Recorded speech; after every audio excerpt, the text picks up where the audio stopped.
Whimsy is a dying art, and we need to bring it back full force.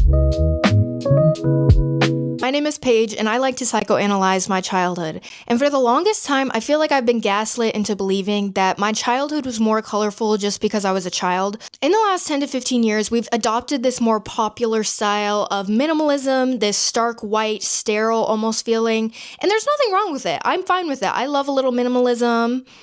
No, I don't. I would like to be a minimalist. I'm just not. That's just not my gag. That's not my style. You know what I'm saying? With wealth and status connecting to this minimalist design, even in architecture. The best examples is with the fast food industry. They have adopted this formula of simplicity, and it doesn't make it feel any simpler. It just makes it feel, for a lack of a better phrase, half-assed. Now, I think the company that takes the cake for this, and girl, don't dox me, okay, is McDonald's, okay? McDonald's has completely removed all color and whimsy from their whole little production they got going on. The play places for me are like a core memory. My mom used to take me and my brothers to McDonald's. We'd get a Happy Meal, and we just play in the playland for hours. Like, it was free, first of all. You could know that your kids were safe, like, you know, to a certain extent. There's nothing like crazy you can get hurt on or anything. Everything's pretty like fenced in. And specifically in the early 2000s, I think that was like prime playland time, because not only did we have the play place, but we also had the like PlayStation 2 little towers. Also had the little touchscreen games. And I feel like it wasn't like a tablet, but you could play like super simple like checkers and like little art games and stuff like that. So it was like a trifecta at the local McDonald's. You know what I mean? You play on the playland a little bit, you hop on down, play a little checkers, go to the PlayStation, go play that for a little bit. Then you somehow go back to the table, you eat a chicken nugget, you eat a little apple dipped in caramel. Y'all remember that? They used to have caramel back in the day. Now, of course, I'm not going to romanticize the playlands too much, because as a kid with anxiety, I would get up in those tubes and feel claustrophobia like no other. And you would also you would run into some characters in those tubes. Like, you'd have one kid in the corner pounding on the glass trying to get mom's attention, kid in the corner crying with his older sibling trying to help him out. And then, of course, you'd get in certain spots where you're like, I don't know where I am. Please come help me. Someone come help me, please. So I'm not going to sit here and be like, it was amazing, it was the best, because at times I was scared for my life up in there. Friend to friend here, let's talk about how effing nasty those things were. Crumbs everywhere. You'd have those asshole kids that would take their whole freaking meal up in there, not eat it, and it would just kind of sit around in there. It was weird, and it had that smell. Like, it had a very specific smell, and I'm genuinely curious, would someone get up in there and clean it, every day, or... an adult had to get up in there and clean it at some point, right? Right? Obviously, when COVID-19 broke out, that was kind of the end-all be-all for the play places. They had to shut them all down, and many of them were just removed during this time. Now, I want to talk about some fast food chains, okay? Like Chili's and Olive Garden. I was an Olive Garden server for a couple years, and it was so fascinating seeing little kids coming in with iPads, sitting at the table, plugging in their headphones, not acknowledging anybody or anything. If they didn't come in with the iPad, they would go ahead and hop right on the little kiosk. Those kiosks are everywhere nowadays, I feel like, in any chain sit-down restaurant. And they would play on the games. I remember having to take the charge off so many times because parents would be like, I didn't know it costed money. So they would get you there. Games costed about $3. So not only are corporations like that not having to build these crazy playlands and stuff, but they're actually charging you to entertain your kid. So it's kind of that is kind of crazy when you think about it. I mean, I could go down a whole nother rabbit hole with the fact that kids nowadays can't just sit at a table and enjoy their family's company. That's a whole different, we'll get into that another day. Back to McDonald's play places, something I found out upon research that was actually fascinating is they were also taken out due to liability and the high insurance premiums, which understandable, but I remember those being pretty safe. Is that just me? Biggest thing that kind of made them take those out is just the general change in consumers. We have increasingly become wanting things quicker, faster, more convenient. So with things like mobile orders, kiosks, and DoorDash and things like that, the experience has completely changed. And for these businesses, why would you spend the money on creating an environment on the inside if people essentially just want to be in and out of there? Especially for the McDonald's demographic. A real good way, I think, of kind of describing this is the decline of third spaces in our society today. Your home is your first space, your work is your second space, and a third space are those spaces where you go to find community, connection outside of your little bubble. Example of third spaces are cafes, parks, libraries, restaurants, all important for our social development and that feeling of community. Even if you're not, having crazy conversations, having somebody take your order, having that exchange, having that human connection, that's something that it's slowly kind of dissipating, which is sad. Going back to COVID, many of us don't even have that second space anymore due to the rise of working from home. This video is to challenge myself to go into a place like McDonald's, sit, eat, and treat it like a third space. I want to bring you along for the process and development of this piece. Let's go to McDonald's with a sketchbook. Let's figure out what the hell's going on. Let's brainstorm. Let's see the experience. Thank you so much. No problem. I am sweating. I have the worst social anxiety. This thing behind me, is it supposed to be like a phone tower? I think it's supposed to be a phone tower. Girl, I don't know. Okay. Wait, this is cute. I think it's a little book. Little book. That's so cute.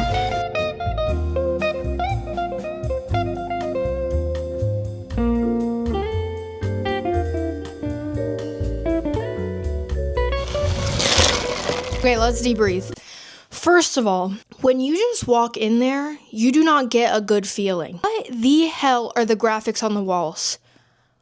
I mean, a literal telephone pole painted onto the wall like a mural, and then they spray painted it's just so weird. It's like this urban minimalist thing that they got going on. Listen, here's my sketch. Josh was coming in with us. All right, we're picking out our clay colors. Let's get a good... We really just need primary colors for this. I definitely have enough greens, I think. I like this one. For the netting on the play place, this actually might be perfect. Mesh wire sheets. Yeah. I've actually never seen this. They also have bigger ones, wire cloth, but I think The one you have looks good. yeah. We need something to help make the pipes and the structure. So let's go try and find even some straws or something like that. We should have gotten a cart, Josh. Could you go get me a little basket, please? I use this one. I'm gonna get a couple sheets of this stuff. Textured foam, I'm gonna get a couple of those. I feel like I just got robbed from Michael's. 100%. And I had a $10 off coupon, so you're telling me foam board, some clay, some wooden dowels. Before my coupons, it was like $85.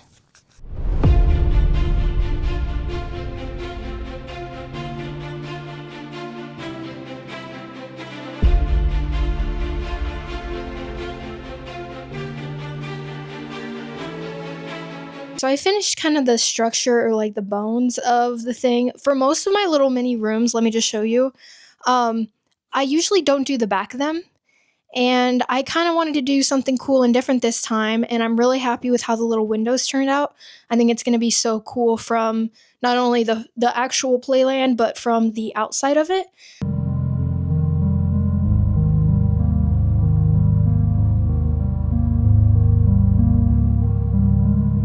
We have reached the very fun part of the project where I don't know what the F I'm doing.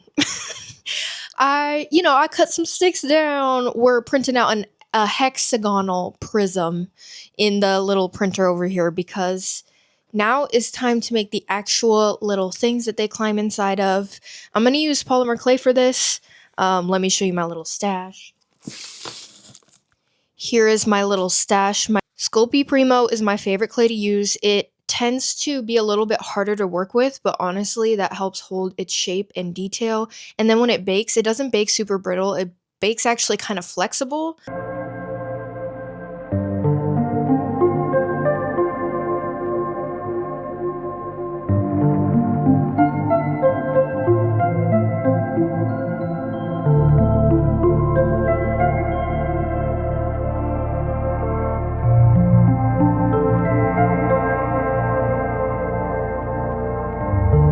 Wait, why is it all squampus? I don't know how in the hell somebody is supposed to make a slide. So I'm doing this little like puzzle system and then gonna do the pieces individually. Girl, I don't know. Here is one of the little sectors of the play place, and then of course the blue one up there. We're making good progress. Definitely, it's a process. It's a process.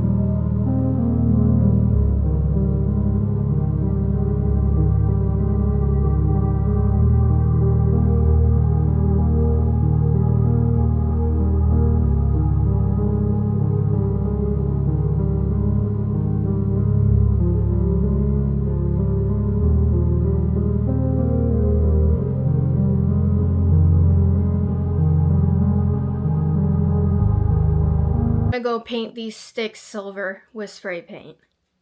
I am not gonna lie to you all. Looking at this is very overwhelming and I'm a little concerned how it's all gonna fit together. Hey, I'm still trying to get through the stack of papers you left me. You know, I did miss.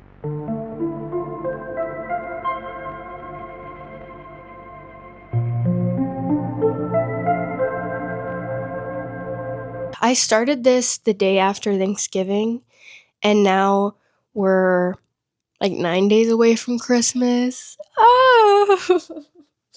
Here's the thing about art. It can't be rushed, and I made every little piece in here with my own two hands. I didn't 3D print nothing, and I'm proud of that. I own a resin printer. My boyfriend has a 3D printer, but I wanted to make this with my old bare hands, okay? Things are coming together. The hardest part is everything is like, okay, the slide, logistically trying to get this to stay up. This sucker is, she's solid clay. I need to add some little details and some minor little things, but it should be smooth sailing from here. So, we're watching Little Women on the Disney Princess TV. I do not look good. Okay! I'm at that point where, like, I can't move too much or else the whole thing feels like it's going to collapse. But, like, with my own two hands, we gotta give me a little bit of credit here. I also don't measure shit. I measure with my heart, okay? Yeah, I left my hot glue gun on overnight. My bad. Didn't mean to do that. Did not mean to do that. Also, the other day, I impulsively cut bangs. And I regret it. What the hell? Girl, these ain't bangs. These are booms.